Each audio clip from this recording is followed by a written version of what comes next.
We talked about what DEI stands for, but there are two other elements in understanding what DEI is. So the next thing is that it's accessible and easy. So you might be looking at this previous slide and going, Martine, if this is what I have to remember to be able to engage in DEI, that's too much. And I'm here to tell you that you don't have to memorize all this. You don't have to remember what the D, the E, and the I stands for to really leverage it in your organizations and to build your sales force to the degree that you want it to grow, right? DEI can be easy and accessible. So what does that mean? What it means is, this brings me to a story. I had one client, it was a commercial real estate client, a couple of months ago, and I was leading a workshop, a management workshop focusing on DEI, and one of the managers said, Martine, I don't really feel comfortable with the whole, diverse hiring, because what I don't want is to bring in more diversity and to be scrutinized and for people to label me a racist. And my thought was, in this climate where critical race theory, CRT, there's some misinformation about CRT, and it's conflated with DEI, because by the way, CRT, critical race theory, and DEI are not the same things, right? They're two sides of the same coin. However, I want to emphasize that they're two sides, right? So it's no wonder that if we're in a climate where CRT, there's some misinformation about it, and it's conflated with DEI, it's no wonder that so many of us may be apprehensive about DEI, because we might feel like we're going to be policed, we're going to be scrutinized and judged for not being politically correct all the time, right?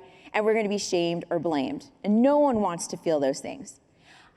If any of us, anyone in this room has had that experience, I want to tell you that it goes against the very nature of what DEI is supposed to be.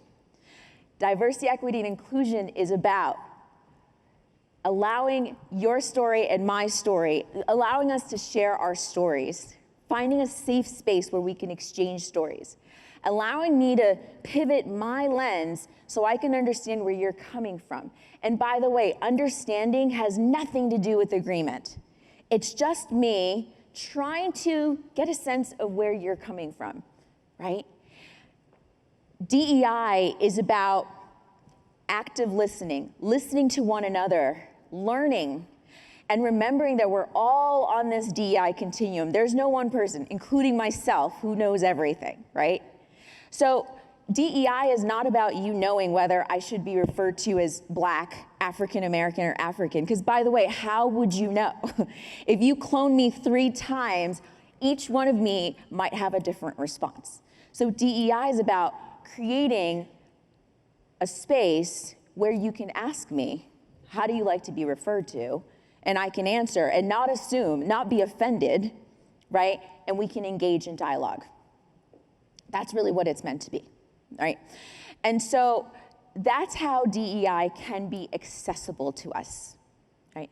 So the next element of this, of understanding what DEI is that it's about bringing in the best and brightest talent.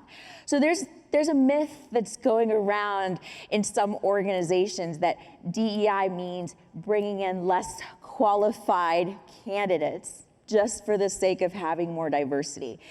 And that's truly a myth, because what company would take such a financial risk in just bringing in diversity for the sake of it, right?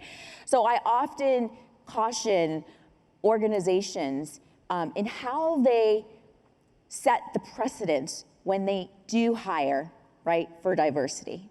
So it's important to be able to highlight that the individuals that are coming in are just as qualified. And one of the ways that we can do that, right, is to broaden our networks, right? So when we do DEI right, and when we're trying to bring in the best and brightest talent through DEI efforts, the most effective way of doing that is not to focus on quotas, but to have targets, right? And to widen our pools as we're sourcing and recruiting.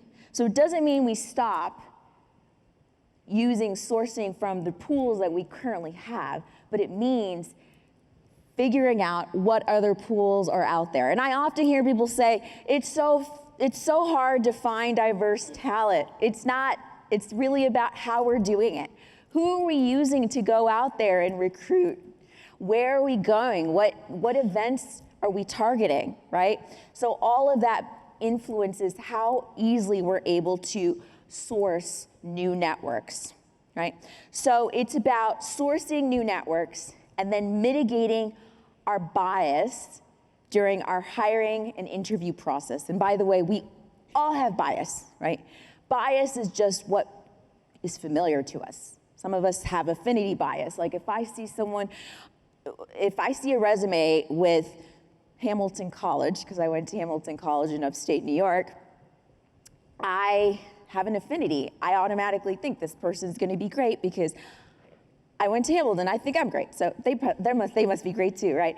So that's what happens when we have our bias or our filters. So if we mitigate those filters, we widen our networks.